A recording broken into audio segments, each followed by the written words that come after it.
Assalamualaikum warahmatullahi wabarakatuh. Perkenalkan, nama saya Fahmi Hidayatullah. Saya dari kelas 12 IPS 1. Kali ini saya akan menjelaskan dan menerangkan kebijakan politik dan ekonomi pada masa pemerintahan B.J. Habibie dan Gus Dur atau Abdurrahman Wahid. Oke, kebijakan politik pertama datang dari masa Pak B.J. Habibie, yaitu tentang kebebasan pers, di mana di masa sebelumnya pers dibungkam dan dipaksa mengikuti opini dari pemerintah, sehingga apabila ada pers yang melawan atau menentang, maka akan dikenakan sanksi atau hukuman yang berat. Kebijakannya ini ada dalam Undang-Undang Nomor 40 Tahun 1999 yang berisi tentang 1. Kemerdekaan pers dijamin sebagai hak asasi warga negara. 2. Terhadap pers nasional tidak dikenakan penyensoran, pemberedalan, atau pelanggaran penyiaran. 3. Untuk menjamin kemerdekaan pers, pers nasional mempunyai hak mencari, memperoleh, dan menyebarluaskan gagasan dan informasi. Kebijakan B.J. Habibie yang kedua adalah kebebasan pemilu dan demokratis. Dalam kebijakan politiknya ini, Habibie juga membentuk undang-undang untuk kebebasan masyarakat Indonesia dalam melaksanakan pemilu yang diatur dalam Undang-Undang Nomor 2 Tahun 1999 tentang pemilu. Dalam undang-undang ini yang dimaksud dengan partai politik adalah setiap organisasi yang dibentuk oleh warga negara Republik Indonesia secara sukarela atas dasar persamaan kehendak untuk memperjuangkan baik kepentingan anggotanya maupun bangsa dan negara melalui pemilihan umum. Dalam kebijakan politik B.J. Habibie yang kedua ini, lahirnya 48 partai baru untuk mengikuti pemilu pada tahun 1999. Kebijakan yang ketiga dari B.J. Habibie adalah otonomi daerah. Wilayah Indonesia yang sangat luas dan memiliki karakter dan budaya yang beragam menjadikan otonomi daerah merupakan hal yang diperlukan untuk diterapkan di Indonesia.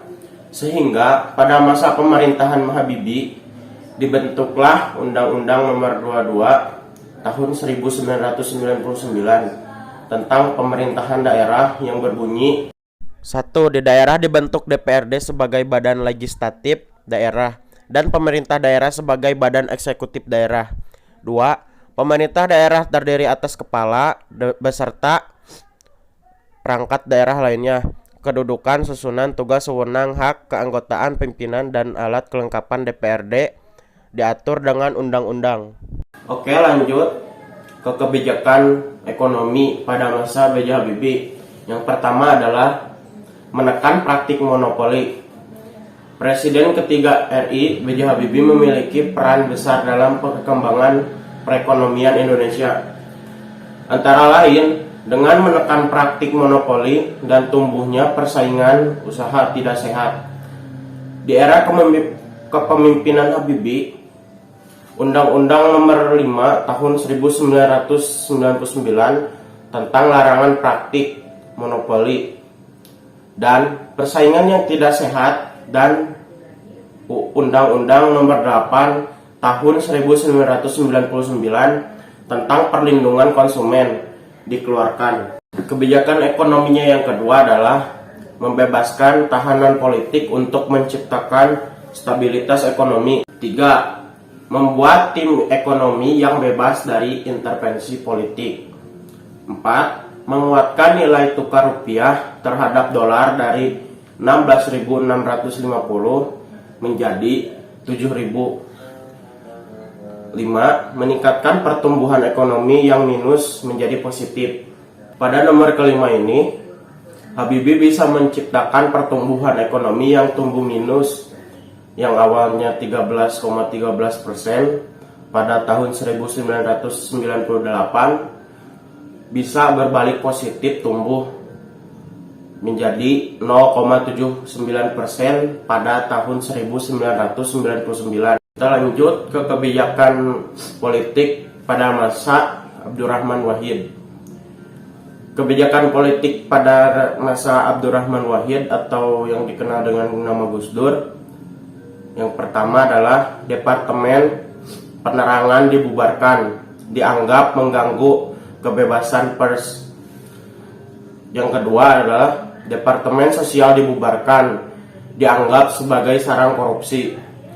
Yang ketiga adalah menyetujui penggantian nama Irian Jaya menjadi Papua pada akhir Desember pada tahun 1999. Yang keempat adalah masyarakat etnis Tionghoa diperbolehkan untuk beribadah dan merayakan tahun baru Imlek.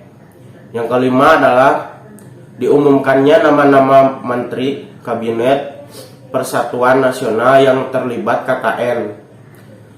Yang keenam adalah pencabutan peraturan mengenai larangan terhadap PKI dan penyebaran Marxisme dan Leninisme. Yang ketujuh adalah membekukan MPR dan DPR.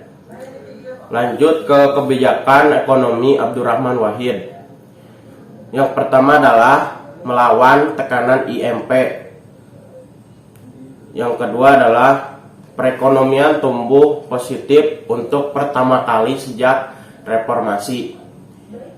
Yang ketiga adalah ketimpangan turun. Oke, sekian dari saya. Bila ada kesalahan mohon dimaafkan. Sekian dari saya, Fahmi Hidayatullah, kelas 12 IPS 1. Wassalamualaikum warahmatullahi wabarakatuh.